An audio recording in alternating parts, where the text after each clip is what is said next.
And now here's an update of the condition of the blizzard. Check this out from the view from my window. Look at that.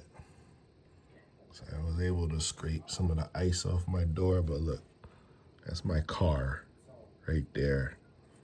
And as you can see, I try to open it. That's how high the snow is. It's my neighbor. I feel like we're in the Arctic. But yeah, it's real out here.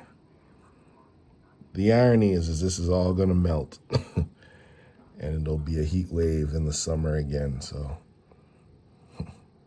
when they say God isn't real, explain this.